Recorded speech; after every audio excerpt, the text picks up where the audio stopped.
नमस्कार. संवाद प्रतिवाद या आमच्या विशेष कार्यक्रमामध्ये आपल्या सगळ्यांचं मनापासून स्वागत. गेल्या वर्षीचं वर्ष कोरोनानं व्यापून टाकलं होतं आणि पुन्हा एकदा आता अशीच परिस्थिती आहे. किंबहुना गेल्या वर्षीपेक्षा कोरोनाची दुसरी लाट अधिक गंभीर आणि अधिक वेगानं पसरती आहे असं दिसून येते. कोरोनामुळे सगळ्यांच्याच आयुष्यामध्ये एवढा सगळा बदल झालेला आहे की त्याच्याबद्दल विचार करणं सुद्धा आता नकोसं वाटते. पण अशा परिस्थितीमध्ये तुमच्या आमच्या सर्वसामान्य लोकांच्या मनात असलेले काही प्रश्न आज मी त्याची उत्तरं जाणून घेण्याचा प्रयत्न करणार आहे आणि त्यासाठी मी आज आमच्या स्टुडिओमध्ये दोन मान्यवर डॉक्टरांना बोलवलेलं आहे जे सातत्यानं गेली 2 वर्ष कोरोना रुग्णांवरती उपचार करतायत. त्या कोरोनाबद्दलची वेगवेगळी माहिती मिळवत आहेत. सो मला असं वाटतं की आज आपल्याला त्यांच्याकडनं आपल्या मनातील काही प्रश्नांची उत्तरं मिळवता येतील. झालंय काय, गेल्या काही दिवसामध्ये पुन्हा एकदा कोरोनाची परिस्थिती गंभीर बनली आहे आणि गेल्या वर्षीपेक्षा यावर्षी रेमडेसिवीर हे इंजेक्शन इतकं दुर्मिळ झाले आणि प्रत्येक रुग्णाच्या नातेवाईकाला असं वाटते की माझ्या पेशंटला रेमडेसिवीर इंजेक्शन मिळालंच पाहिजे, पण ते इंजेक्शन मिळत नाही आहे. गेल्या वर्षी बेडची कमतरता होती. आत्ताही जरा बऱ्यापैकी अशीच परिस्थिती निर्माण झाली आहे. ऑक्सिजन मिळत नाही आहे. राज्यामध्ये आणि देशामध्ये ऑक्सिजन अभावी किंवा स्फोट होऊन किंवा आग लागून अनेक दुर्घटना घडलेल्या आहेत. त्यामुळे त्याचं एक पुन्हा एक अनामिक टेन्शन आहे.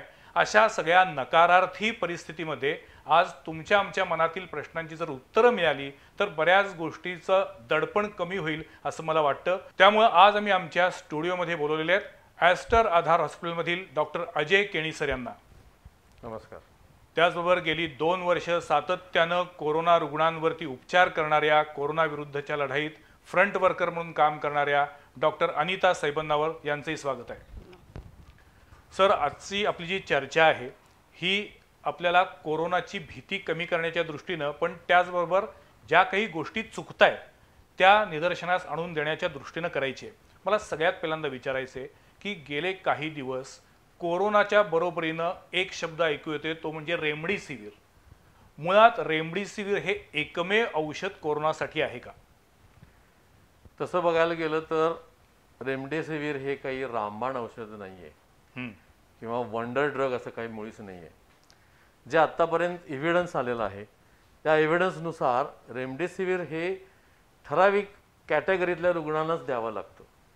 या औषधाची मात्रा सगळ्या लोकांना लागू पडत नाही. म्हणजे ज्यांना माइल्ड डिसीज आहे की ज्यांना थोडाफार त्रास आहे, ज्यांना निमोनिया नाही झाला आहे, ज्यांना ऑक्सिजन लागत नाही, असे लोक रेमडेसिवीर शिवायही बरे होतात.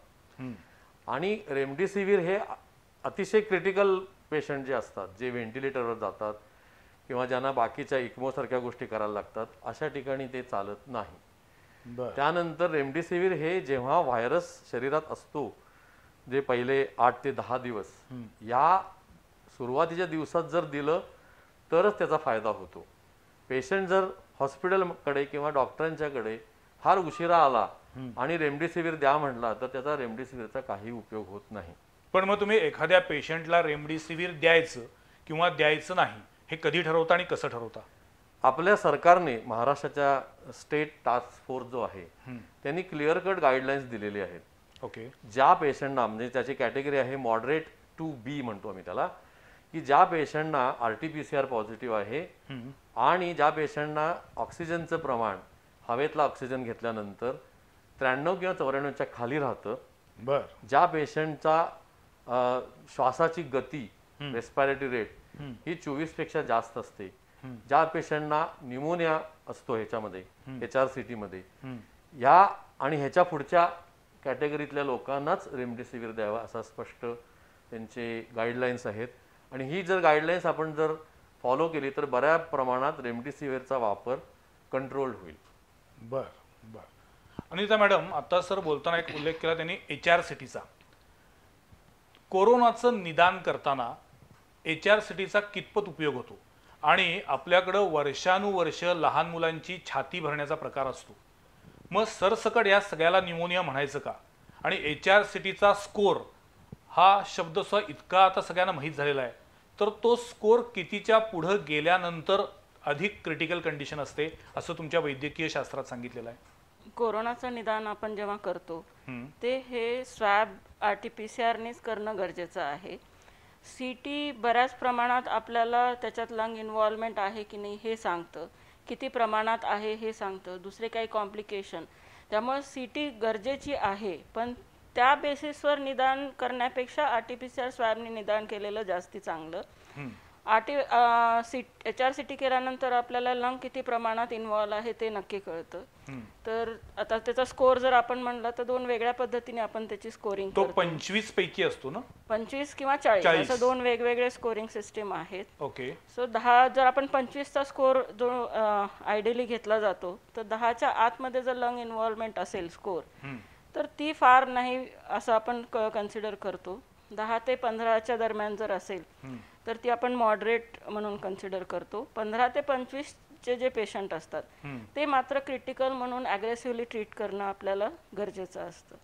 त्याचबरोबर HRCT आपल्याला इतर काही कॉम्प्लिकेशन्स आहेत काय, जसं पल्मनरी एम्बॉलिझम आहे बा किंवा दुसरं काही आहे का, हे सांगण्यात सुद्धा मदत करते. त्यामुळं कोविडमध्ये ती ॲज अ सपोर्टिव्ह डायग्नोस्टिक हे आहे, पण कोविडचं निदान हे नेहमी RT-PCR स्वॅबनीच करणं गरजेचं आहे. पण मग RT-PCR स्वॅब घेतल्यानंतर सुद्धा बऱ्याचदा HRCT करायला सांगतात.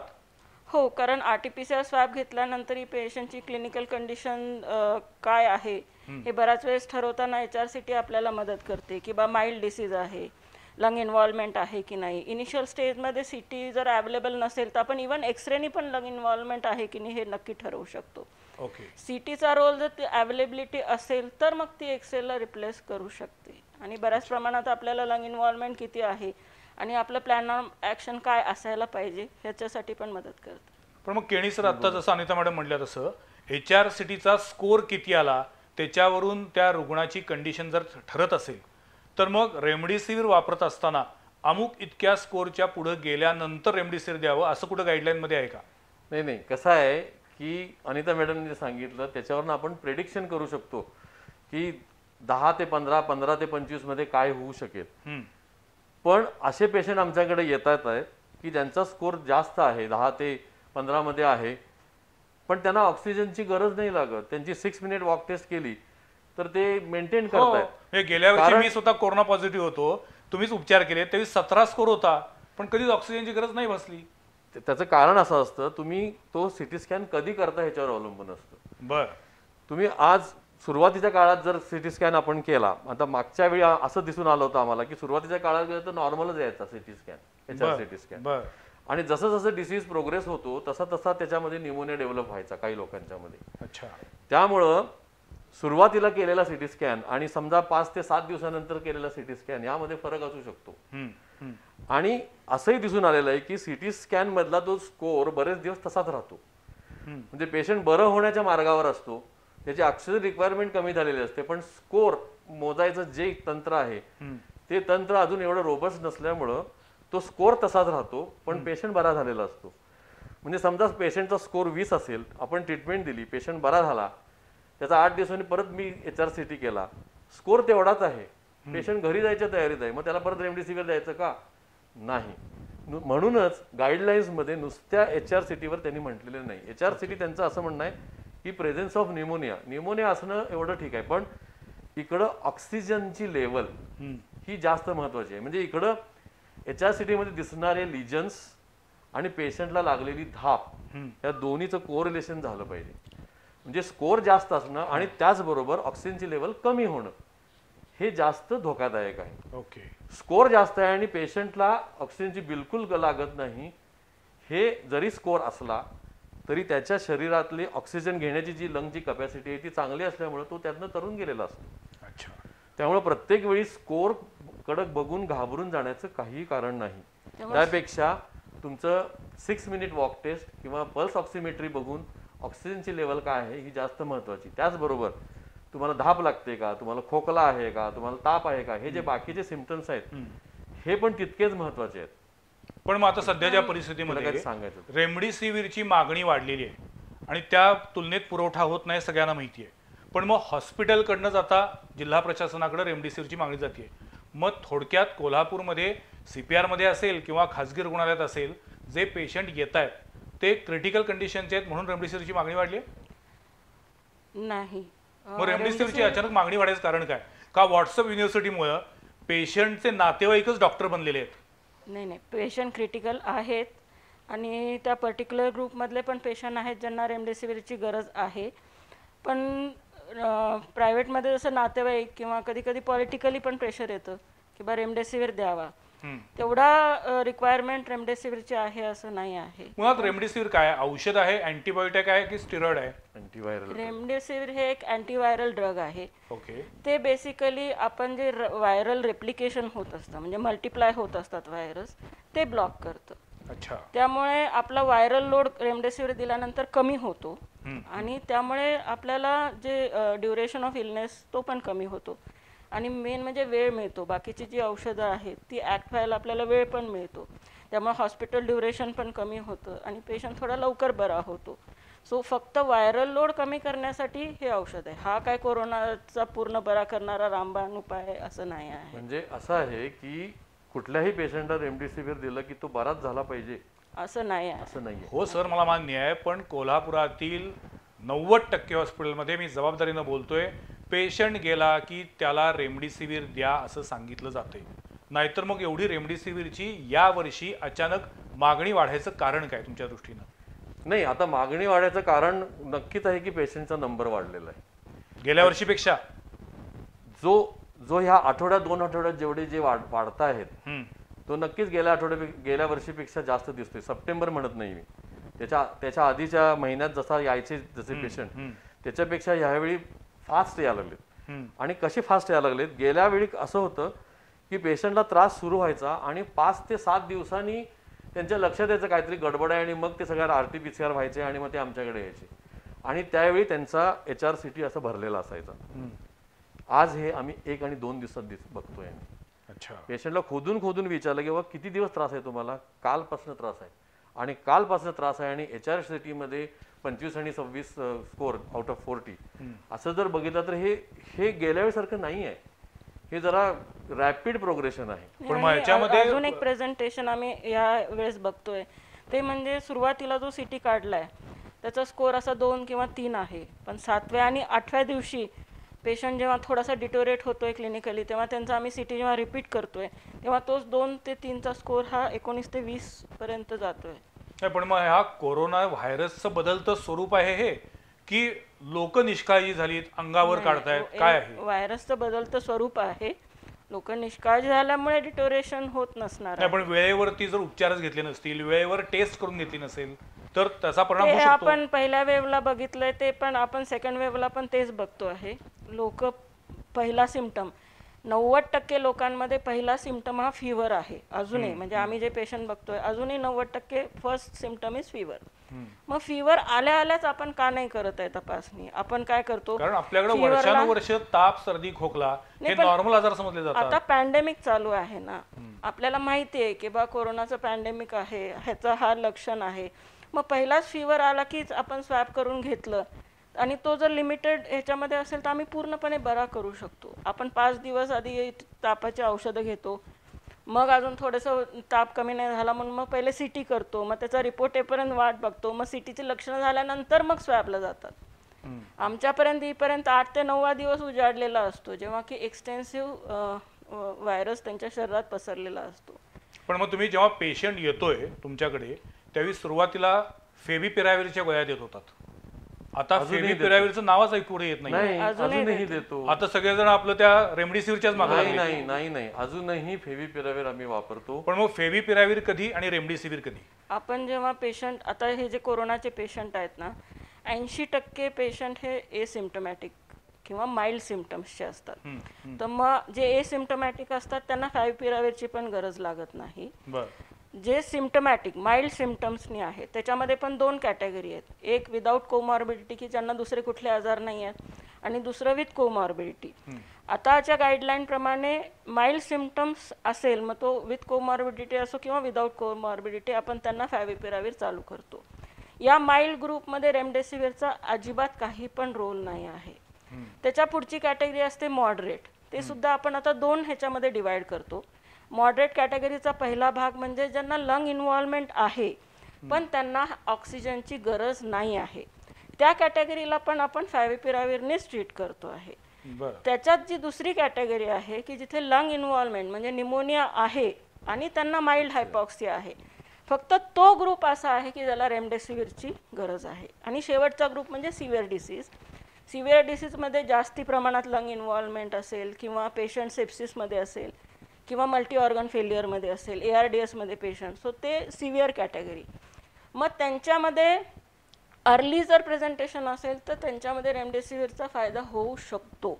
पण अगदी लेट प्रेझेंट झाले तर त्यांच्यामध्ये पण रेमडेसिवीरचा फार फायदा होतोय असं दिसून येत नाही आहे. पण मग आता सध्या रेमडेसिवीर मिळत नाहीये, टंचाई आहे, अशा काळामध्ये तुम्ही काय करताय? त्यांना वेगळं काही ट्रीट करताय? स्टिरॉइड बऱ्याच प्रमाणात आपला रोल प्ले करतोय या पेशंट्समध्ये. पण स्टिरॉइडचे बरेच साईड इफेक्ट आहेत. होय, आधीपासून म्हणजे जेव्हा पेशंट आमच्याकडे येतो तेव्हा सुरुवातीला जोपर्यंत वायरेमिया कमी होत नाही तोपर्यंत जर आम्ही स्टिरॉइड न देता पेशंटला एक 4 ते 5 दिवस नाही दिला, तो वायरेमिया कमी झाल्यानंतर स्टिरॉइड चालू केला तर बऱ्याच चांगल्या प्रमाणात रिझल्ट येत आहेत. पण काही पेशंट जेव्हा सिव्हिअर हायपॉक्सिया म्हणजे हे मॉडरेटमधला दुसरा आणि सिव्हिअर जो ग्रुप आहे, मग अशा वेळेस आम्हाला सुरुवातीला स्टिरॉइड द्यावे लागतात. मग त्या पेशंटमध्ये काही प्रमाणात कॉम्प्लिकेशन आम्ही फेस करतो, स्पेशली डायबिटीजच्या पेशंटमध्ये ज्यांच्यामध्ये शुगर लेवल ही खूप फ्लक्च्युएट होते.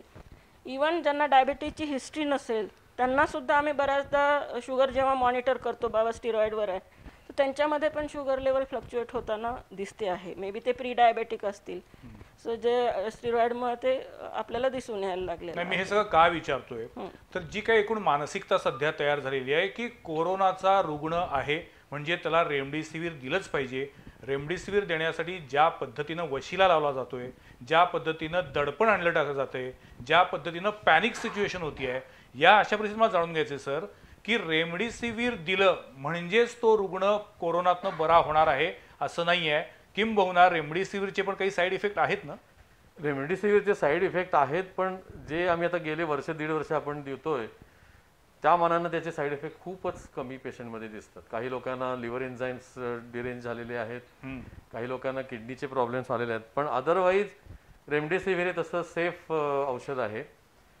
पण असं आहे की जो मी मगाशी एव्हिडन्स सांगितला की रेमडेसिवीर ड्युरेशन कमी करतोय, व्हायरल रेप्लिकेशन मल्टिप्लिकेशन जे होत असतं त्याचं प्रमाण कमी करतं, त्याचे दिवस कमी करतं. त्यामुळे आपल्याला बाकीची जी ट्रीटमेंट आहे ती ट्रीटमेंट देऊन पेशंटला बरं करता येऊ शकतं. मी येऊ शकतं म्हणते असं का म्हणतो मी, 100% ते होईलच असं नाही. म्हणजे त्या लोकांना ऑक्सिजन ज्यांना लागतो त्यांना तर ऑक्सिजन देणं महत्त्वाचं आहे. दुसरी गोष्ट स्टिरॉइड सांगितले ते तर द्यावे लागतात. तिसरी गोष्ट काही लोकांना थ्रॉम्बोसिस म्हणजे गुठळ्या होण्याचं प्रमाण जास्त असतं, ते आम्हाला काही टेस्टवरनं आम्हाला कळतं. त्या लोकांना आम्ही रक्त पातळ व्हायची इंजेक्शन्स हिपॅरिन सारखी देऊ शकतो. त्यानंतर आणखीन एक पद्धत आहे की ज्याला काही औषध लागत नाही, त्याला कार प्रोटोकॉल म्हणतात, की ज्यामध्ये पेशंटला आम्ही 2-2 तासांनी वेगवेगळ्या अंगावर फिरवतो, पोटावर झोपवतो. याचा बऱ्याच प्रमाणात फरक पडतो. म्हणजे नुसतं रेमडेसिवीर देऊन ह्या गोष्टी न करता पेशंट बरा होईल असं नाही म्हणता येणार. म्हणजे रेमडेसिवीर बरोबर ऑक्सिजन लागला तर ऑक्सिजन दिला पाहिजे, रेमडेसिवीर बरोबर स्टिरॉइड लागले तर स्टिरॉइड दिली पाहिजेत. स्टिरॉइड हे इनिशियल ह्याच्यात द्यायचे नसतात कारण त्यावेळी व्हायरसचा मग क्लिअरन्स उशिरा होतो. त्यामुळे स्टिरॉइडची वेळ आल्यानंतर स्टिरॉइड दिले पाहिजेत. हिपॅरिन्सची गरज असेल तर हिपॅरिन्स दिली पाहिजेत. आणि कार प्रोटोकॉल म्हणजे त्यांना वेगवेगळ्या राईट लॅटरल, लेफ्ट लॅटरल आणि प्रोन म्हणजे पोटावर असं झोपायचं, या गोष्टी कराव्याच लागतात. नुसतं रेमडेसिवीर दिलाय आणि पेशंट बसलाय आणि बरा झालाय असं बिलकुल होत नाही. रेमडेसिवीरचं पुराण जरा जास्त आहे. पण आणखीन एक सांगतो की लोकांना ऍडमिट करायला पाहिजे किंवा आयसोलेट करायलाच पाहिजे. त्याचा फायदा असा होतो की तो बाकीच्या कम्युनिटीपासून वेगळा राहतो आणि पुढचा स्प्रेड थांबतो. म्हणजे जे माइल्ड सिम्प्टोमॅटिक किंवा असिम्प्टोमॅटिक पेशंट आहेत ह्यांना जर आपण आयसोलेट केलं नाही तर ते आणखीन 10-20 लोकांना हा आजार देऊन सोडतात.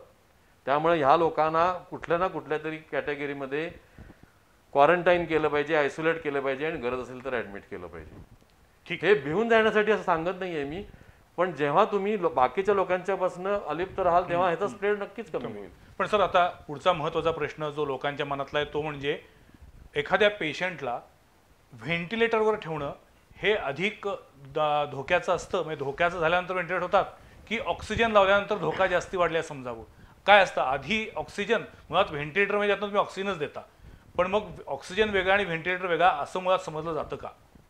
नक्कीच ऑक्सिजन आणि व्हेंटिलेटर हे वेगवेगळे गोष्टी आहेत. बरं. जेव्हा पेशंट आमच्याकडे येतो तेव्हा आम्ही त्याच्या क्लिनिकल कंडिशन प्रमाणे किती ऑक्सिजन द्यायचं हे ठरवतो आणि त्याप्रमाणे मग त्यांना नेझल प्रॉंगनी म्हणजे वेगवेगळे डिव्हाइसेस आहेत की ज्यांनी आपण ऑक्सिजन देऊ शकतो. तर त्या प्रमाणामध्ये आता समजा खूपच सिव्हिअर हायपॉक्सिया घेऊन आला पेशंट तर आम्ही मॅक्झिमम ऑक्सिजन देऊन बघतो. जर नाही झालं तर मग त्यांना त्या 2 नळ्या घातलेल्या असतात नाकापाशी, त्या 2 नळ्यांनी अगदी माइल्ड हायपॉक्सिया असणारे पेशंट म्हणजे ज्यांना 4 ते 6 लिटर पर्यंत ऑक्सिजन लागतं तेवढ्याच पेशंट त्या नळीने आपण देऊ शकतो. बरं त्याच्या पुढे आहे रिझर्वायर बॅग असलेल्या ज्याला आपण नॉन रिब्रिदिंग मास्क म्हणतो. बरं. त्या नॉन रिब्रिदिंग मास्कने आपण जास्ती प्रमाणात म्हणजे 15 लिटर पर्यंत पण तो ऑक्सिजन असा जो असतो मास्क तो असा मास्क आणि bag त्याला खाली एक असते. रिझर्वायर बॅग असते खाली. Okay. So that is non rebreathing. तर त्याने आपण 15 लिटर पर्यंत पण देऊ शकतो. बरं. आणि व्हेंटिलेटर म्हणजे काय? व्हेंटिलेटर म्हणजे जिथे आपण ऑक्सिजन तर देतोच बरं. पण त्याच्याबरोबर पेशंटला प्रेशर सपोर्ट पण देतो आणि पीप म्हणजे त्यांच्या अल्वेलाय पेटंट ठेवण्यासाठी जी मदत ती मशीन करते त्याला आपण पीप म्हणतो. त्यामुळे असं काही सपोर्टिव्ह सिस्टीम आपण त्यांना विथ व्हेंटिलेटर विथ ऑक्सिजन देत असतो. तो फरक आहे. नुसतं ऑक्सिजन देणं आणि व्हेंटिलेटरने ऑक्सिजन देणं विथ सपोर्ट. काही गोष्टी आपण पण म्हणजे सपोर्ट करतो. व्हेंटिलेटर लावणं हे अधिक क्रिटिकल असल्याचं लक्षण आहे. हो हो. जर पण मग आता पुन्हा तोच प्रश्न आहे की कोल्हापूरमध्ये व्हेंटिलेटरची पण कमतरता आहे असं म्हणतात. व्हेंटिलेटर बद्दल आणखीन काही गोष्टी सांगतो. हम्म. व्हेंटिलेटरमध्ये invasive ventilator, non invasive ventilator आणि HFNO हे प्रकार असतात. म्हणजे तुम्ही जर माइल्ड कॅटेगरी आणि सिव्हिअर कॅटेगरी असं जर केलं तर माइल्ड कॅटेगरी हे नेझल प्रॉंग्स की जे 6 लिटर पर्यंत आपण देऊ शकतो. 2 त्या पाईप जे असतात 2 पाईप असतात. मग मास्क आणि रिझर्वायर बॅग 15 लिटर पर्यंत. ह्याच्यापेक्षा जर पेशंटला ऑक्सिजनची गरज वाटली तर आम्ही हाय फ्लो नेझल ऑक्सिजन म्हणतो, HFNO किंवा HFNC म्हणतो आम्ही. त्याच्यामध्ये आम्हाला 50 लिटर पर्यंत आम्हाला 50-55 लिटर पर्यंत ऑक्सिजन देता हे येतो तुम्ही जे लिटरचं प्रमाण सांगताय हे पर डेचं आहे per minute per minute. Per minute? आहे. हो. म्हणूनच आता ऑक्सिजन आपल्याकडे प्रमाण थोडस ऑक्सिजनची पण टंचाई जाणवायला लागली. जाणवायला त्यानंतर लागल्यामुळे व्हेंटिलेटर जे मशीन असतं हा. त्या मशीननं आम्ही नॉन इन्व्हेजिव्ह व्हेंटिलेशन देऊ शकतो. म्हणजे नुसता मास्क लावायचा आणि पेशंटला त्या हवा आणि ऑक्सिजन. इथं हवा मॅडमने सांगितल्याप्रमाणे पॉझिटिव्ह प्रेशरनं हवा जाते. त्याचा फायदा काय होतो, पेशंट जो थकलेला असतो त्याचे जे स्नायू थकलेले असतात त्यांना थोडा आराम मिळतो कारण पॉझिटिव्ह प्रेशरनं हवा जाते. बरोबर. आणि यानं हे देऊन सुद्धा जेव्हा पेशंटला जास्त प्रमाणात ऑक्सिजनची गरज लागते तेव्हा आम्ही त्यांना ट्यूब टाकतो, श्वासनलिकेमध्ये ट्यूब टाकतो आणि पूर्ण पेशंटचं श्वास हा मशीनवर कंट्रोल केला जातो. मग तिथं मॅडमने म्हटल्याबरोबर पीप नावाची गोष्ट देतात. त्यात बऱ्याच गोष्टी आहेत. ही जी मॅनेजमेंट आहे जे ट्यूब घालून पेशंटला व्हेंटिलेटर लावायची ही मेनली आम्ही ARDS हे जे कॉम्प्लिकेशन असतं अक्यूट रेस्पिरेटरी डिस्ट्रेस सिंड्रोम हा या कोविड न्यूमोनियाचा लास्ट कॉम्प्लिकेशन असतं. या कॉम्प्लिकेशनसाठी हे द्यावं लागतं. तू म्हटलंस ते बरोबर आहे की जेव्हा अशा प्रकारचा व्हेंटिलेटर लावलेला असतो तो जास्त क्रिटिकल आहे. नॉन इन्व्हेजिव्ह व्हेंटिलेशन आम्ही जास्त प्रिफर करतो कारण त्या ट्यूब घातलेल्याचे काही साईड इफेक्ट पण असतात. जोपर्यंत आम्ही ट्यूब घालत नाही, जोपर्यंत नॉन इन्व्हेजिव्ह व्हेंटिलेटर लावतो तोपर्यंत जरी क्रिटिकल असला तरी पेशंट त्यातनं बाहेर यायचे चान्सेस जास्त असतात. HFNO जे म्हणतो आपण ते ह्याच्याही अलीकडचं असतं. नाही सर, हे जरा तुमचं थोडं तांत्रिक चालू आहे जे आमच्या डोक्यावरून जाते. मला एवढंच विचारायचंय की ऑक्सिमीटरवरती चेक केल्यानंतर कितीच्या खाली आकडा गेल्यानंतर शरीरातली ऑक्सिजनची लेवल कमी झाली समजावं? आता आपल्याला जे टार्गेट ऑक्सिजन सॅच्युरेशन मिळवायचंय ते आहे 93 ते 95च्या दरम्यान. बरं. जर सॅच्युरेशन तुमचं 93च्या वर आहे तर तुम्हाला ऑक्सिजनची गरज नाही आहे. हो. 93 आणि 90च्या मध्ये जर असेल तर मग आपण त्यांना ते नेझल प्रॉंग्सनी ऑक्सिजन देऊ शकतो किंवा जर गरज लागली तर नॉन रिब्रिदिंग बॅगनी पण ऑक्सिजन सप्लाय देऊ शकतो. 85 ते 90च्या दरम्यान पेशंटच्या क्लिनिकल कंडिशन प्रमाणे नॉन इन्व्हेजिव्ह व्हेंटिलेटरचा बऱ्याच प्रमाणात फायदा होतो. पण हे सगळं करूनही जर ऑक्सिजनचं प्रमाण 85 पेक्षा खाली राहत असेल तर मग ते पेशंट खूप क्रिटिकलमध्ये येतात आणि मग त्यांना इन्व्हेजिव्ह व्हेंटिलेटर लावण्याची गरज भासू शकते. पण आता आपल्याकडे कोल्हापूर जिल्ह्यामध्ये ऑक्सिजनचा आणि व्हेंटिलेटरचा पुरेसा साठा आहे का? पुढच्या काही 2 महिन्याचं तुम्ही जबाबदार डॉक्टर आहात म्हणून मी तुम्हाला विचारतोय, कृपया मोकळेपणानं स्पष्टपणानं सांगा. पुढच्या 2 महिन्याचा विचार केल्यानंतर कोल्हापूरची परिस्थिती काय असेल? सध्या तरी आपल्याकडे ऑक्सिजनचा सप्लाय व्यवस्थित सुरळीत चालू आहे. त्याच्यासाठी प्रशासन बऱ्याच प्रमाणात चांगले प्रयत्न करत आहेत आणि पॉझिटिव्ह रिझल्ट्स पण आहेत. त्याचबरोबर आपल्याकडे गडिंग्लजला एक ऑक्सिजन प्लांट झालेला आहे आणि CPR-मध्ये आता आपण एक नवीन ऑक्सिजन प्लांट टाकण्यासाठी पावलं उचलली जात आहेत.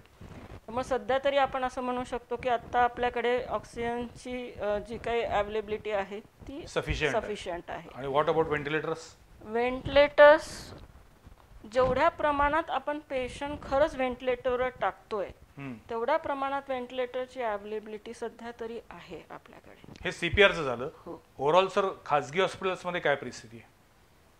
आजच्या घडीला विचारलं तर आजच्या घडीला जे पेशंट क्रिटिकल येत आहेत, या क्रिटिकल पेशंटसाठी कोल्हापूर डिस्ट्रिक्ट मधले म्हणतो मी, या पेशंटसाठी टॅकल करण्यासाठी पुरेसे व्हेंटिलेटर्स आहेत आपल्याकडे. आणि नुसते व्हेंटिलेटर्स नाहीत, ते बाकीचे HFNO आहेत, नॉन इन्व्हेसिव्ह व्हेंटिलेटर्स आहेत आणि सगळ्या लोकांना व्हेंटिलेटर लागतोय असंही नाहीये, लागू पण नाही. पण आजच्या घडीला फक्त कोल्हापूर डिस्ट्रिक्टसाठी जर म्हटला तर पुरेसे आहेत. पण असं दिसून यायला लागलंय की कोल्हापूर डिस्ट्रिक्टमध्ये हे अवेलेबल आहे म्हटल्यानंतर आजूबाजूच्या सांगली, सातारा, पुणे, सिंधुदुर्ग, रत्नागिरी, निपाणी, बेळगाव या सगळीकडनं पेशंट यायला लागले. आणि हे जर प्रमाण वाढलं तर मग मात्र आपली परिस्थिती अवघड होण्याची शक्यता नाकारता येत नाही. एका दुसऱ्या महत्त्वाच्या मुद्द्याकडे जाऊया. लस, कोरोनावरची लस. सामान्य प्रश्न, कोवॅक्सिन आणि कोविशिल्ड अशा सध्या 2 लसी आहेत. या दोन्ही लसींमध्ये असलेला कंटेंट सारखाच आहे का? एक कंपनीची लस ही अधिक प्रभावी, दुसऱ्या कंपनीची लस तेवढी प्रभावी नाही, अशी जी काही चर्चा सुरू असते त्यात कितपत तथ्य आहे? नाही, मला विचारलं तर दोन्ही लसी सारख्याच प्रमाणात आहेत, जरी वेगवेगळ्या कंपनीच्या असल्या आणि त्यातला कंटेंट वेगवेगळाच आहे, त्यात काही प्रश्न नाही.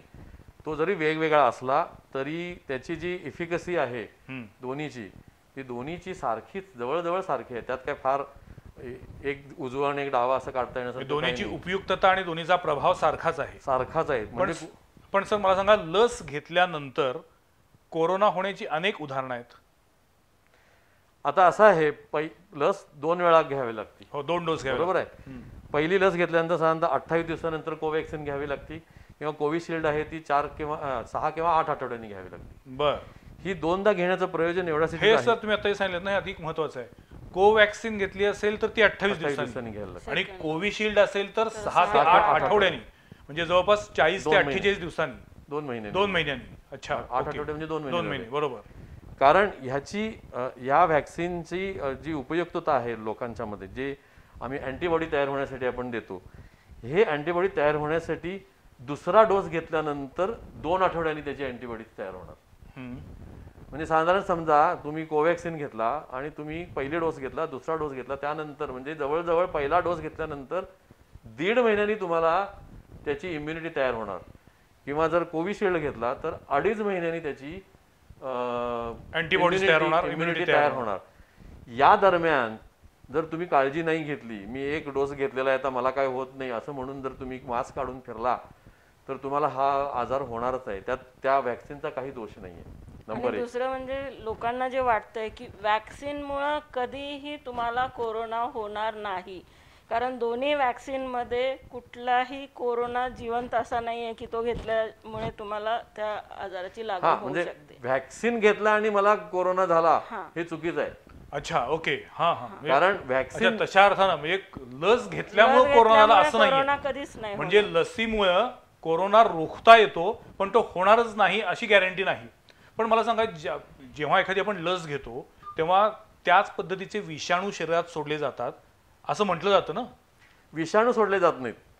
आता ज्या लस आहेत त्या लसमध्ये त्याचा एक प्रोटीन असतो, स्पाइक प्रोटीन, तो तेवढा सोडला जातो. त्या विषाणूमधले असे पार्ट हुडकून काढले जातात की ज्याचा व्हिरुलन्स नाही, म्हणजे ज्याच्यामुळे इन्फेक्शन होणार नाही पण ज्याच्यामुळं इम्युनिटी तयार होईल. हा, पण आपण काय म्हणतो, लस म्हणजे काय, काट्यानं काटा काढला नाही, ते सांगतो मी. काट्यातला एवढाच भाग घ्यायचा की ज्याच्यामुळे आपल्याला इम्युनिटी डेव्हलप होईल.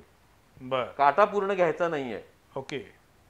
तसं पूर्ण काट्याचे पण लसी असतात, म्हणजे टोटल तो व्हायरस अटेन्युएटेड व्हायरस म्हणतो, तशी अजून एकही लस बाजारामध्ये आलेली नाही. तेव्हा कुणी घाबरू नये की बाबा लस टोचली की आपल्या शरीरात व्हायरस गेलाय. व्हायरसचा एक पार्ट जातो फक्त, की जो आपल्या शरीरामध्ये त्याच्या अगेन्स्ट अँटीबॉडी तयार करतो आणि त्या अँटीबॉडीजनं आपल्याला करोना होणार नाही यासाठी प्रोटेक्शन मिळतं. पण असं दिसून आलेलं आहे की जरी 2 डोस घेतले, जरी इनफ टाईम तुम्ही दिलेला आहे, तरी सुद्धा कोरोना होऊ शकतो. तुमची इम्युनिटी बाकीच्या कारणामुळे कमी झाली असेल तर, पण ह्या करोनाची सिव्हिरिटी कमी कमी असते, तीव्रता आणि धोका कमी असतो. तीव्रता कमी आहे. हे माणसं व्हेंटिलेटर जाणार नाहीत आणि असं म्हणतात की कोविडची लस घेतल्यानंतर जर कोरोना झाला तर मृत्यू यायचं शक्यच नाही. बरं, पण मला सांगा, ज्याला एकदा कोरोना होऊन गेलेला आहे त्याच्या शरीरात नॅचरली अँटीबॉडीज तयार व्हायला पाहिजेत. मग अशा वेळी त्यानं लस घेतल्यामुळं काय नेमका परिणाम होतो, काय फरक पडतो? पण ऑलरेडी अँटीबॉडीज शरीरात तयार झालेले आहेत, अशा वेळी पुन्हा लस घेण्याची गरज आहेच का? घेतलेली बरी, कारण लस ही त्याला बुस्टर म्हणून ऍक्ट करेल. जसं आता आपण म्हणतोय लसचा पहिला डोस घ्यायचा आणि दुसरा डोस ॲज अ बुस्टर घेतो की आपल्याला ॲडिक्वेट अँटीबॉडी लेवल तयार व्हावी. तसं जेव्हा इन्फेक्शन झालं असेल, ते इन्फेक्शन बरं झाल्याच्या नंतर 2 ते 4 आठवड्यांनी आपण लस नक्कीच घेऊ शकतो. तर it will act as a booster, की तुम्हाला तेवढी अँटीबॉडी लेवल डेव्हलप व्हायला, जी आपण कोरोना व्हायरसची प्रतिकार करू शकतो, मदत नक्की मिळेल. पण या लसीला कुठलेही साईड इफेक्ट नाहीत? साईड इफेक्ट म्हणजे मायल्जिया येऊ शकतो. जसं कुठल्याही लसीला साईड इफेक्ट असतात तसे ह्या पण लसीला आहेत, की बा ताप येऊ शकतो 2 दिवस, मायल्जिया होऊ शकतो, डोकं दुखू शकतं. तर हे असू शकतात. हां, ज्यांना दुसऱ्या लसींसाठी हायपरसेन्सिटिव्ह रिॲक्शन आलेली असेल किंवा अनाफॅलॅक्सिक रिॲक्शन आली असेल, मग ह्या लसीमुळे पण येऊ शकते. खूप रेअर एंटिटी आहे. पण आता सध्या तरी 2 डोस घेतल्यानंतर सफिशियंट आहेत असं वाटतंय. नक्कीच. पण मला सांगा, आपण लहानपणी पोलिओ डोस घेतलेले आहेत किंवा अगदी त्याच्या आधीच्या काळामध्ये देवीच्या पण लसी दिलेल्या होत्या, ती एकदा लस दिल्यानंतर आयुष्यभर पुरायची. तशाच पद्धतीने 2 डोस घेतले की ते आयुष्यभरासाठी आहेत की काही कालावधीनंतर या लसीचा प्रभाव कमी होणार आहे? नाही, हे आपल्याला अजून माहित नाही. म्हणजे ती स्टडी मे बी चालू असेल, ओव्हरऑल त्यांचं ऑब्झर्वेशन चालू मी असेल. नेहमी सांगतोय हा आजार आता 1.5 वर्षाचा झालेला आहे. म्हणजे या आजाराचं पुढे कसं होणार आहे आणि ह्या लसीचा परिणाम किती वर्ष राहणार आहे, किती महिने राहणार आहे, अजून माहिती नाही. बर, मगाचं प्रश्नाचं मी थोडंसं आणखीन उत्तर देईन की आजार झालेला आहे, कोरोना झालेला आहे, मग काय लस घ्यायची? कोरोनामुळे जे प्रोटेक्शन, जी इम्युनिटी मिळते ती आतापर्यंत ह्याच्यात 3 महिन्यापर्यंत प्रूव्ह झालेलं आहे किंवा 3 महिन्यापर्यंत तुम्हाला मिळू शकतं. त्याच्या पुढे तुम्हाला प्रोटेक्शन मिळते की नाही माहित नाही अजून, म्हणून तो बूस्टर डोस घ्यायचा. अच्छा. आता हे 2 बूस्टर डोस घेतल्यानंतर किती महिने ते राहणार आहे, निदान 6 महिने ते वर्षभर तरी राहावं अशी अपेक्षा आहे.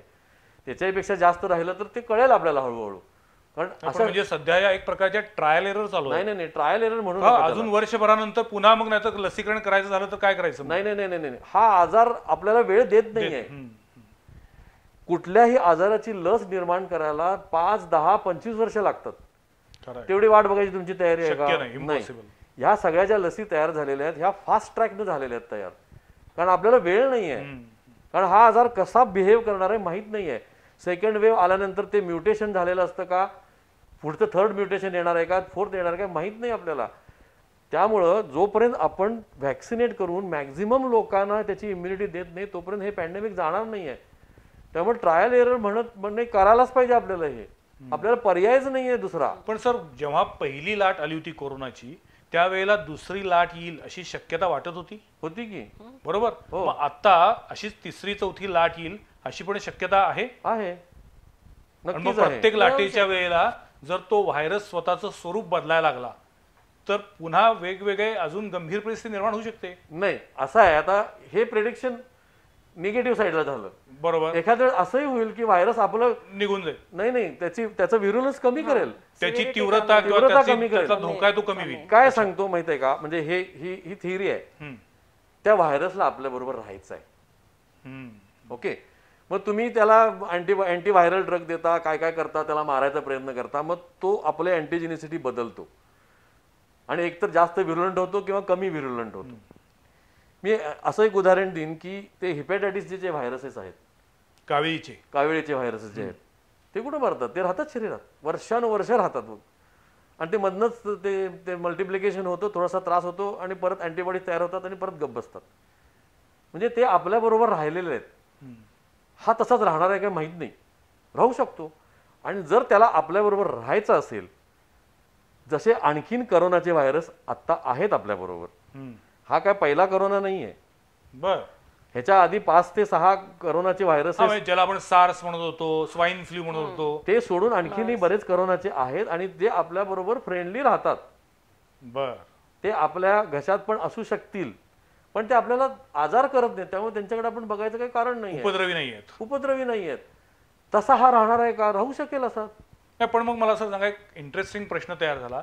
मग सप्टेंबर ऑक्टोबर नंतर आपल्याकडची कोरोनाची लाट कमी होत गेली, मग त्यावेळी काय झालं होतं? आपली वैद्यकीय यंत्रणा सुधारली म्हणून, का कोरोनानंच ठरवलं की आता आपण जरा थोडं शांत राहूया म्हणून? याचं उत्तर सायंटिफिकरित्या मला देता येणार नाही. कारण त्या 2 महिन्यातच म्हणजे दिवाळीनंतर अचानक जानेवारीपर्यंत अचानक सगळ्या देशातले, जगातले कोरोनाचे रुग्ण कमी व्हायला लागले. परत आता फेब्रुवारी नंतर कोरोनाचे रुग्ण वाढायला लागले. नाही, तू जगातले म्हटलास तर तसं नाही म्हणता येणार आपल्याला. अमेरिकेतलं कधीही लाट कमी झालेली नाही. ती पहिलीच लाट अजून कंटिन्यू पण झाली. इस्रायल सारख्या देशानं कोरोनामुक्त झालं म्हणून जाहीर केलं. त्यांनी वॅक्सिनेशन केलेलं आहे. हो, 100% वॅक्सिनेशन झालं त्यांचं. मग ते वॅक्सिनेट जर केलं तर त्याला आपण हर्ड इम्युनिटी म्हणतो.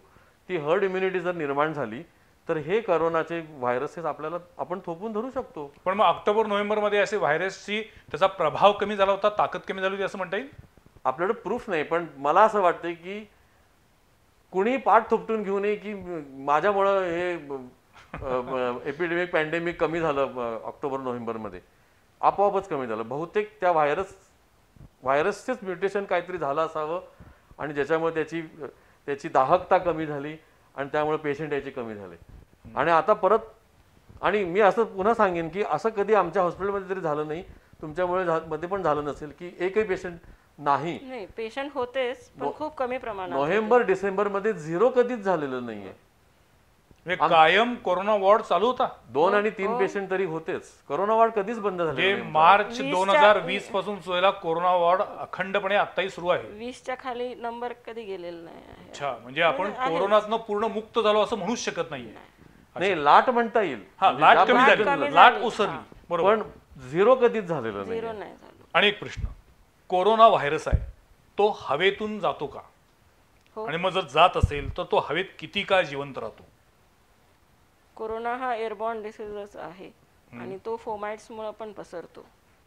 आता तो हवेत किती वेळ थांबतो, कारण त्याचं वजन म्हणजे जे काही आपण आता त्या व्हायरसबद्दल जाणतो त्याच्यावरून त्याचं वेट थोडं जास्त आहे. त्यामुळे फार जास्ती प्रमाणात वेळ हवेमध्ये नाही राहत. बरं. त्यामुळे समजा आपण खोकललो, जसं टीबीचा जंतू जास्ती वेळ हवेत राहू शकतो, तसा कोरोनाचा जंतू तेवढा जास्ती वेळ नाही राहू शकत. तो सरफेसेसवर फोमाइट म्हणून मात्र नक्की राहू शकतो. पण तो सरफेसवरती राहतो की नाही राहतो याच्याबद्दल सुद्धा उलटसुलट आता प्रतिक्रिया येत आहेत. काही जणांच्या मते आहे की सरफेसवरती आता कोरोनाचा विषाणू राहत नाही, टिकत नाही म्हणून. नाही, आपण जे सरफेससाठी प्रिकॉशन्स घेत असतो ती एवढी स्ट्रिक्टली घेऊ नका असं आता नवीन रिकमेंडेशन आले. जे एअरबॉर्न आहेत, ज्यासाठी आपण मास्क वापरतो, हे मात्र कंटिन्युअसली करायलाच पाहिजे. आता हे एअरबॉर्न असं असू शकेल ना की आता ही क्लोज स्पेस आहे, याला व्हेंटिलेशन जर नसेल तर तो इथे जास्त प्रमाणात राहू शकतो. पण तुम्ही जर क्रॉस व्हेंटिलेशन असेल एखाद्या हवेच्या खोलीमध्ये तर तिथं एखाद्या वेळ जास्त वेळ तो हवेत राहणार नाही. म्हणूनच ते एसी मध्ये कोरोना जास्ती संसर्ग वाढतो असं जे म्हणतात ते कधी असं असेल की व्हेंटिलेशन नाहीये त्याच्यामध्ये. पण त्याचा म्हणजे त्या कोरोना व्हायरसचा आणि टेम्परेचरचा काही संबंध आहे का? म्हणजे उन्हाळ्यामध्ये कोरोना व्हायरस निष्प्रभ होतो आणि पावसाळ्यामध्ये, हिवाळ्यामध्ये मात्र तो अधिक ऍक्टिव्ह होतो, असं काही आहे का? आपण आता नोव्हेंबर पासून बघतोय कोरोना, जेव्हापासून चायनामध्ये सुरुवात झालेली आहे, त्यामुळे तो मॅक्झिमम कंट्रीजना अफेक्ट केलेला आहे. मग ते अगदी थंड कंट्रीज पासून ते उष्ण कंट्रीज पर्यंत, आणि आपल्याकडे तो प्रत्येक सीझन मध्ये आपण अजूनही बघितलेला आहे. त्यामुळे टेम्परेचरचा फार त्याच्यावर इफेक्ट होत असेल असं वाटत नाही. पण आता इथून पुढे कोरोना रोखायचा असेल तर मास्क, सॅनिटायझर, वॅक्सिनेशन, सगळ्यांनी वॅक्सिन घेणं खूप महत्वाचं आहे. कारण आता तोच एकमेव रामबाण उपाय आपल्या हातामध्ये आहे की ज्यामुळे आपण हर्ड इम्युनिटी आणून हा व्हायरसचा जो काही आपल्यामध्ये पसरत चाललेला आहे तो थांबवू शकतो. हर्ड इम्युनिटी म्हणजे नेमकं काय? कळपाला आलेली कळपानं immunity. आलेली immunity. म्हणजे आपले जे सगळा समुदाय आहे या समुदायाला ती जर इम्युनिटी आली आणि त्याचं प्रमाण त्यांनी असं दिलेलं आहे की साधारणतः 70% लोकांना व्हॅक्सिनेट तरी केलं पाहिजे किंवा त्यांना इन्फेक्शन झालं पाहिजे. जर 70 इन्फेक्शन झालं पाहिजे. हा म्हणजे इम्युनिटी येतेच ना इन्फेक्शन. अच्छा, पुन्हा मगाशी म्हणलं तसं कोरोना एकदा होऊन गेला की ऑटोमॅटिक शरीरामध्ये अँटीबॉडीज तयार होते. कुठल्याही इन्फेक्शन आणि व्हॅक्सिन याच्यामुळे जेव्हा इम्युनिटी तयार होती ही जर 70% लोकांच्या मध्ये एखाद्या देशाच्या किंवा एखाद्या समुदायाच्या जर इम्युनिटी निर्माण झाली तर या अशा प्रकारच्या आजारांचा प्रसार रोखता येतो. म्हणजे आता समज असा आहे की बाबा की आपण व्हॅक्सिनेट केलेलं नाही, इथं 4 माणसं आहेत आणि एक जर त्यातला पॉझिटिव्ह असला तर बाकीच्या सगळ्यांना तो आजार होऊ शकतो. करेक्ट. तर त्या 4 पैकी एकाला आजार आहे आणि दोघांनी व्हॅक्सिनेट केलेला आहे. त्या व्हॅक्सिनेट केलेल्या लोकांना तो आजार होणार नाही आणि त्यांच्यापासून पुढच्या लोकांना तो होणार नाही. चेन ब्रेक झाली. चेन ब्रेक झालेली आहे. बरोबर. त्यासाठी आपल्याला व्हॅक्सिनेशन ही घ्यायलाच पाहिजे. पण सर गेल्या काही दिवसामध्ये कोरोना पेशंटच्या बद्दल ज्या काही गोष्टी बघितल्या जात आहेत, ऐकल्या जात आहेत, त्यानुसार अनेक पेशंट जे तरुण वयातले आहेत ते फटाफट मृत्युमुखी पडायला लागलेले आहेत. म्हणजे ॲडमिट झाले, 4 दिवसामध्ये तब्येत बिघडली आणि तो गेला, अशी उदाहरणं कोल्हापुरातली सुद्धा आहेत, मी सुद्धा बघितलेली आहेत. काय नेमकं असं का व्हायला लागले? हा दुसरा जो काही स्टेट आहे, दुसरा जो म्युटंट हा जो व्हायरस आलेला आहे, ह्या व्हायरसचं असं दिसून आलेलं की तरुण माणसांना आणि इव्हन लहान मुलांसुद्धा याचं प्रमाण वाढलेलं आहे. गेल्या वर्षीच्या पेक्षा गेल्या वर्षी तरुण माणसांना लहान मुलांना हा फारसा झाला नव्हता. पण ह्याचं स्वरूप बदलल्यामुळं असेल ह्या तरुण लोकांना जास्त व्हायला लागलेला आहे आणि लहान मुलांना पण व्हायला लागलेला आहे. आता अजूनही लहान मुलांना न्यूमोनिया होणे किंवा व्हेंटिलेटर लावणे असं नाही दिसत, पण त्यांना एक वेगळ्या प्रकारचा आजार नंतर होतो, हायपर इन्फ्लेमेटरी सिंड्रोम म्हणून नंतर काही दिवसांनी होऊ शकतो. त्याला ट्रीटमेंट आहे, त्याला व्हेंटिलेटर लागत नाही, मुलं बरी होतात, घाबरून जायचं कारण नाही. पण तरुण माणसांच्यात जे व्हायला लागलेलं आहे आणि तो मगाशी सांगितल्याप्रमाणे फास्ट डेव्हलप होते न्यूमोनिया, त्यामुळे आपण जर लवकर ॲक्शन नाही घेतली तर ह्या अशा प्रकारचं ह्या घटना घडू शकतात.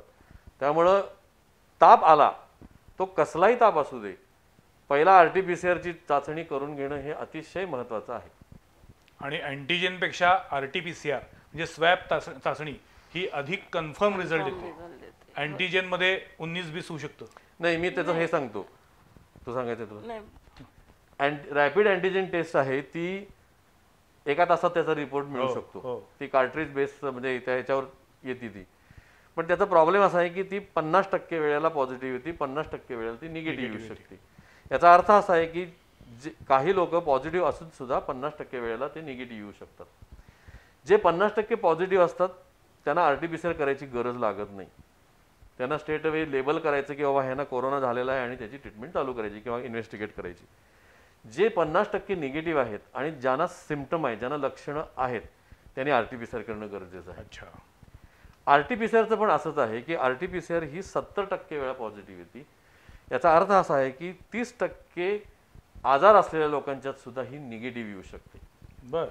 मग ह्यावेळी आम्ही उलट होत नाही ना, निगेटिव्ह असताना पॉझिटिव्ह आली? फॉल्स पॉझिटिव्ह, ह्या दोन्ही टेस्टला फॉल्स पॉझिटिव्हिटी, कारण अनेकांना मुळात कोरोनाच्या टेस्टिंग बद्दलच शंका आहेत.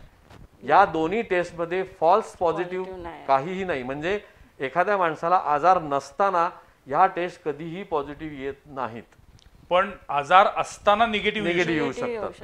मग त्यावेळी त्यांचं ऑक्सिजनचं प्रमाण किती आहे, HRCT मध्ये स्कोअर किती आहे, रक्ताच्या काही टेस्टमधनं आम्हाला काही माहिती मिळते का, असं बघून आम्ही त्यांना याच प्रकारची ट्रीटमेंट त्यांना द्यावी लागते. आणि या पर्टिक्युलर ग्रुपमध्ये जसं पहिल्यांदा तुम्ही विचारलं की CTचा रोल काय आहे, मग त्या या RT-PCR निगेटिव्ह किंवा रॅट निगेटिव्ह मध्ये CT डायग्नोज करण्यामध्ये रोल प्ले. पण मला सांगा, आता आपण 1 मे पासून 18 वर्षावरील सगळ्यांना लस देणार आहोत. पूर्वी ती 60 वर्षावरील, मग 45 वर्षावरील, आता 18 वर्षावरील. लहान मुलांना पण ही लस लागू पडेल असं वाटतं का? भविष्यकाळात द्यायची वेळ येईल का? आता सध्या बाहेर देशामध्ये त्याचे ट्रायल्स चालू आहेत, इव्हन लहान मुलांमध्ये, जन्मजात बेबीला, गरोदर माता आणि 12 ते 18 वर्षामध्ये ते ट्रायल्स चालू आहेत. ओके. तर ते जर सक्सेसफुल झाले तर नक्कीच आपण लहान मुलांना पण ही लस पुढे फ्युचरमध्ये देऊ. पण म्हणजे जन्मल्यानंतर लगेच पुढच्या 15 दिवसात, महिन्यात द्या असं अजून नाही, असा ट्रायल्स अजून तरी चालू. पण जगभरात कुठं असं लहान मुलांना दुर्दैवानं कोरोनाची लागण झाल्याची उदाहरण आहे अगदी लहान मुलांना? हो, आपल्याकडे आहेत ना.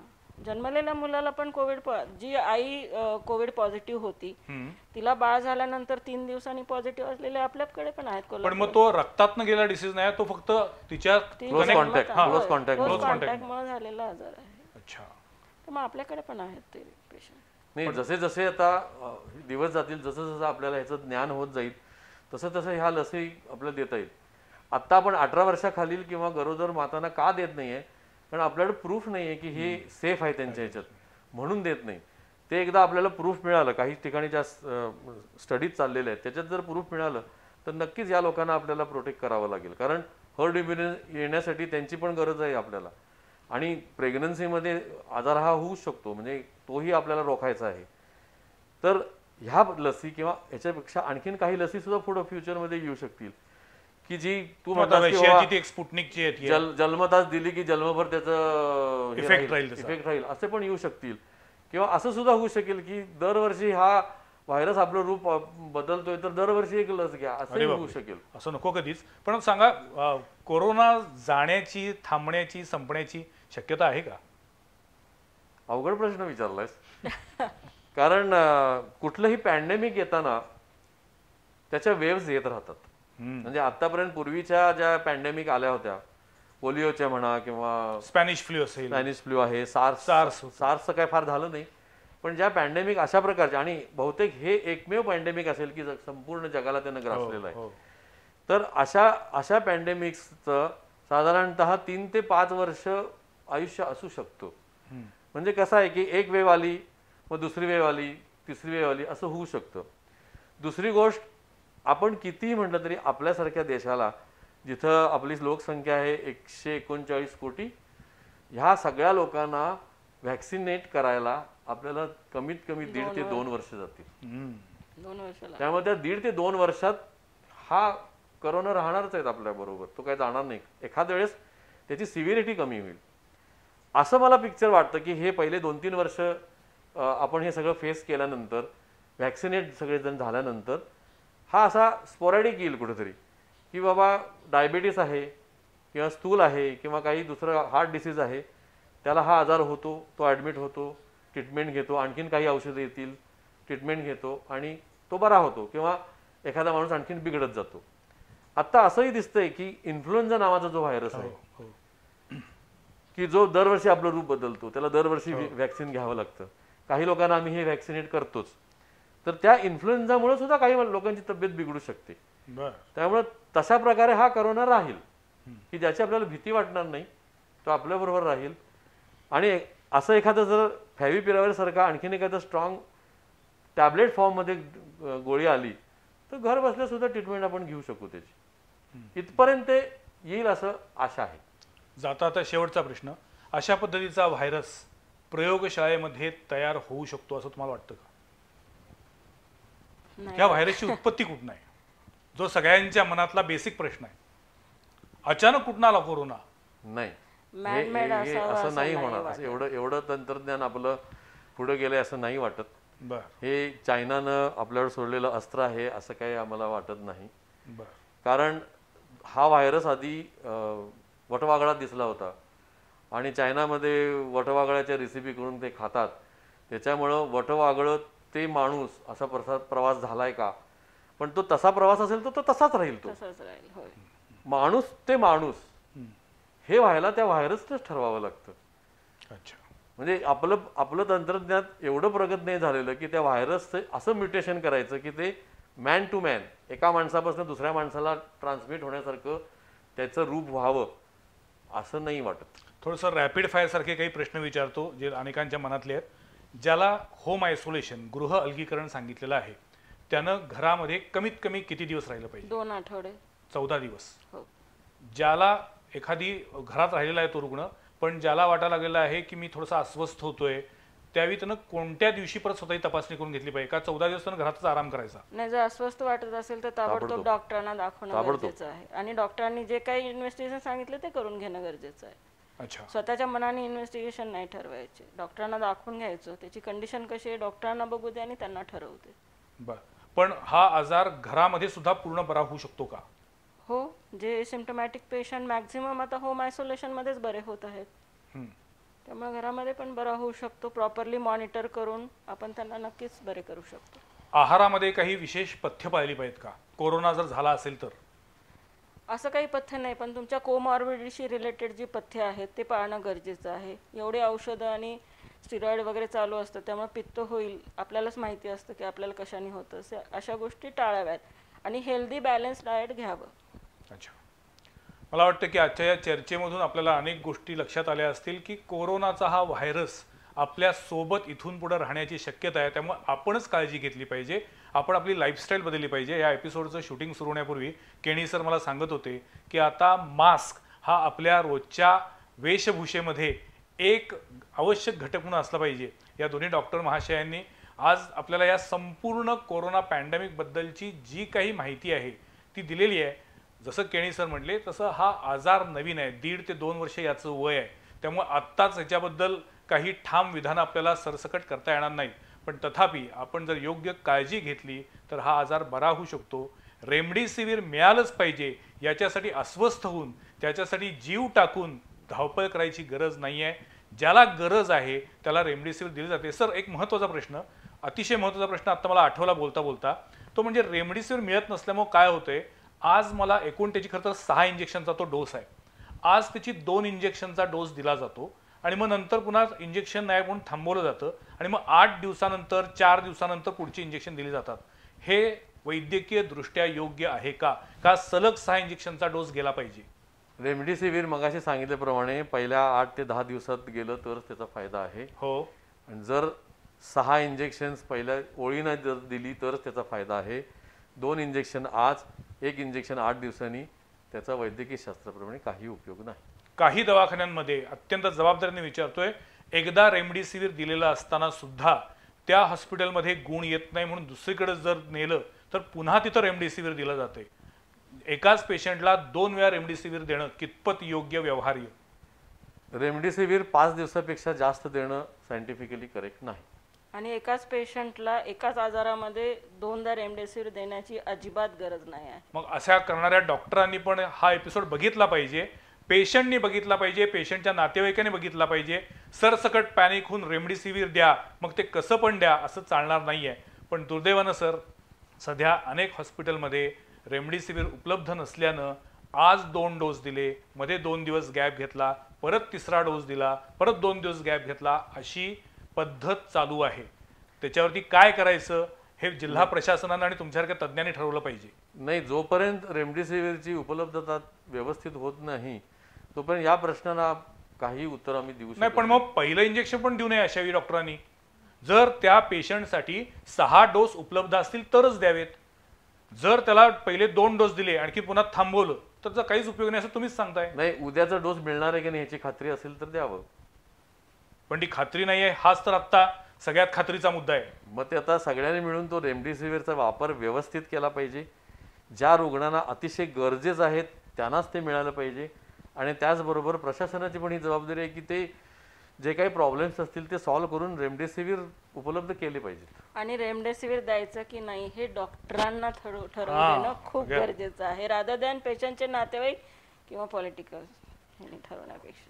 आजच्या या चर्चेमध्ये हे दोन्ही तज्ज्ञ आणि मान्यवर डॉक्टर आमच्या स्टुडिओमध्ये येऊन सहभागी झाले, याबद्दल मी त्यांचे मनापासून आभार मानतो. धन्यवाद. धन्यवाद. पुढच्या सोमवारी पाहायला विसरू नका आणखीन एका विषयावरील चर्चा संवाद प्रतिवादमध्ये. नमस्कार.